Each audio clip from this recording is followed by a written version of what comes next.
सर्वांना प्रथमतः मराठी भाषा दिवसांच्या मी सर्व शिक्षक वृंदांना, सर्व विद्यार्थ्यांना प्रथमतः मी शुभेच्छा देतो.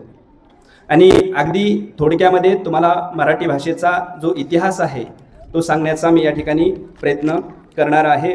ज्या मातृभाषेमधनं आपण लहानाचे मोठे झालो त्या मातृभाषेचा इतिहास, तिचा उगम आपल्याला माहिती असणं गरजेचं निमित्तानं बोलणं क्रमप्राप्त आहे.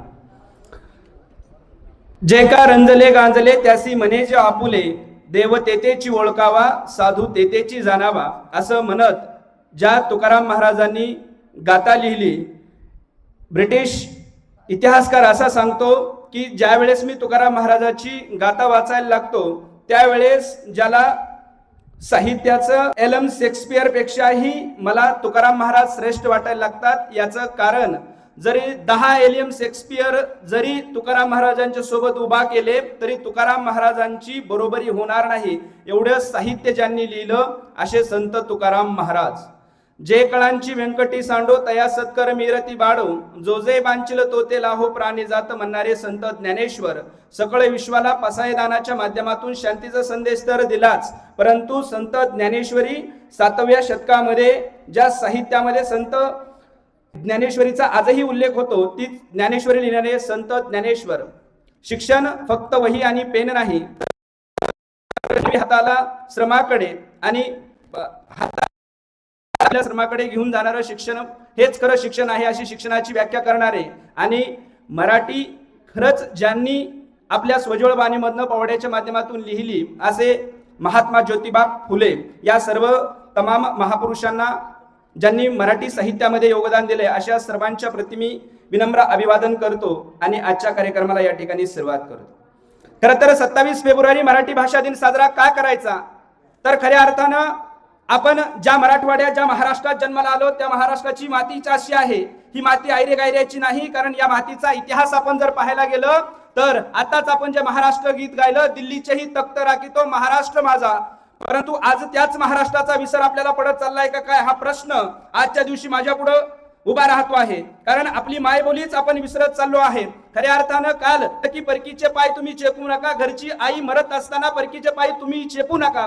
खऱ्या अर्थानं आम्हाला जन्मल्यापासून आमच्यावर जे गर्भसंस्कार केले जातात त्या गर्भसंस्कारापासून ज्या भाषेचं मूळ आमच्यावरती आहे, परंतु तीच काळाच्या ओघात आम्ही भाषा विसरत चाललेलो आहे. खऱ्या अर्थानं ही मराठी भाषा समृद्ध झाली पाहिजे. एवढंच नाही तर तुकाराम महाराजांच्या गातेनं आम्हाला भाषा शुद्धीकरण सांगितलं. छत्रपती शिवाजी महाराजांच्या तलवारीनं ती भाषा तळपती कशी. आम्हाला संस्काराचा वसा आणि वारसा ज्या भाषेने दिलाय तीच भाषा आम्ही आता विसरत चाललो आहोत की काय, हा मोठा प्रश्न माझ्या पुढे पडायला लागतो. मराठी विषयाचा शिक्षक असताना आज मी पाहतो आहे की ज्यामधनं खऱ्या अर्थानं जगाचं तत्वज्ञान ज्या मातृभाषेमधनं मिळायला पाहिजे, पण तीच मातृभाषा काळाच्या ओघात लोप पावत चालली आहे का. आणि इतिहासकार असं सांगतात ज्या राज्याची भाषा विसरत जाते ते राज्य हे एक ना एक दिवस संपत असतं.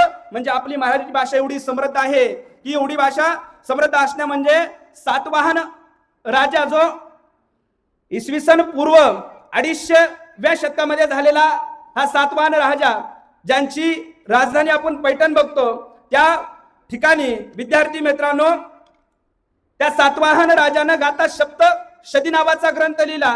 आणि खऱ्या अर्थानं प्रशासनात पहिल्यांदा मराठी भाषा जर कुणी आणली असेल तर 2500 वर्षापूर्वी कुणी भाषा आणली असेल तर ती मला वाटतं सातवाहन काळामध्ये राजा हल नावाच्या राजाने ही भाषा अंमलात आणली. पण हळूहळू ही भाषा अशीच पुढे चालत राहिली. पुढे चालत आल्याच्या नंतर देवगिरीमध्ये यादवांचं राज्य प्रस्थापित झालं आणि यादवांचं राज्य प्रस्थापित झाल्यानंतर यादवांनी ही प्रशासनात पहिल्यांदा भाषा आणण्याचं काम जर कुणी केलं असेल तर यादवांनी केलं. आणि यादवांनी त्यांच्या काळामध्ये राज्यभाषेचा दर्जा जर मराठीला कुणी पहिल्यांदा दिला असेल तर त्या यादवांनी राजभाषेचा दर्जा या ठिकाणी दिला. हळूहळू भारतावरती आक्रमण होत गेली. त्यानंतरही बहमनी राज्य आलं आणि बहमनी राज्य आल्याच्या नंतर विद्यार्थी मित्रांनो खऱ्या अर्थानं या भारतावरती मुस्लिमांचं राज्य प्रस्थापित झालं. हसन गंगू नावाचा बहुमनी राज्याचा संस्थापक आहे. त्यानं मात्र हिंदी आणि फारसी भाषा भारतामध्ये लागू केल्या आणि आजही त्या फारसी भाषेचं गारुड आमच्यावरती एवढं पसरलं गेलेलं आहे की आजही आम्ही बाजार हा शब्द जर उच्चारला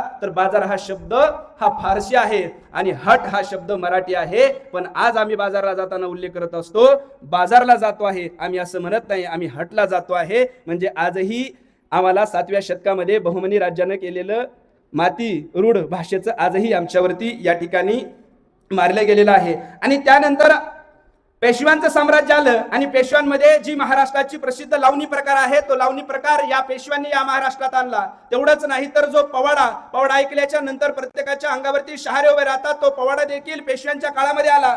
हळूहळू भाषा आमची समृद्ध होत गेली आणि समृद्ध झाल्याच्या नंतर त्यानंतर आलं तर ब्रिटिशांचं राज्य आणि ब्रिटिशांच्या राज्य आल्याच्या नंतर ब्रिटिशांनी पहिला इथल्या साहित्याचा अभ्यास केला आणि साहित्याचा अभ्यास केल्याच्या नंतर ब्रिटिशांच्या पहिलं लक्षात आलं जोपर्यंत इथलं साहित्य संपुष्टात येणार नाही, इथल्या प्रत्येकाच्या विचारामध्ये या भाषेचं गारुड नाहीच होणार नाही तोपर्यंत आपण यांच्यावरती राज्य करू शकणार नाही. म्हणून तो पहिल्यांदा आधी राज्य प्रस्थापित केलं, इथली भाषा संपली पाहिजे आणि म्हणून ब्रिटिशांना इथली शासन व्यवस्थेमध्ये इंग्रजी हा विषय आणला आणि इंग्रजी आणल्याच्या नंतर हळूहळू मराठी भाषेमध्ये साहित्य संपुष्टात आणलं. जसं साहित्य संपुष्टात आणलं तसं माणसाची विचारधारा संपुष्टात आणली आणि विचारधारा ज्यावेळेस भाषा आणि विचारधारा संपते त्यावेळेस माणूस मानसिक गुलामगिरीकडे जात असतो आणि तीच गुलामगिरी ब्रिटिशांनी 1600 पासून आपल्यावरती लादली ते 15 ऑगस्ट 1947 पर्यंत आपण गुलाम मानसिकतेमध्येच जगत आलेलो होतो. याचं कारण आपली भाषा, आपली संस्कृती आपण विसरत गेलो होतो आणि पाश्चात्य गोष्टीचं आपण अनुकरण करत गेलो होतो.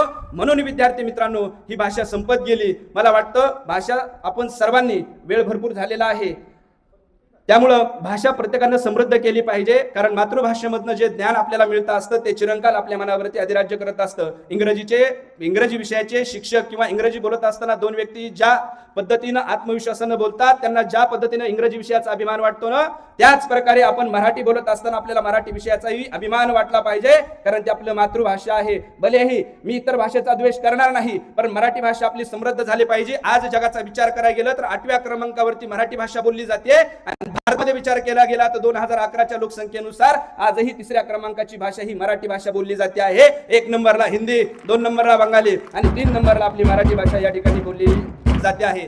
परंतु ज्ञानाच्या कक्षा वाढत गेल्यात, रुंदावत गेल्यात, म्हणून सर्वच भाषेचं ज्ञान आपणही घेणं या ठिकाणी गरजेचं आहे. संयोजकांनी या ठिकाणी मला बोलण्याची संधी दिली त्याबद्दल मी संयोगाचे या ठिकाणी ऋण व्यक्त करतो आणि जय हिंद, जय महाराष्ट्र. धन्यवाद.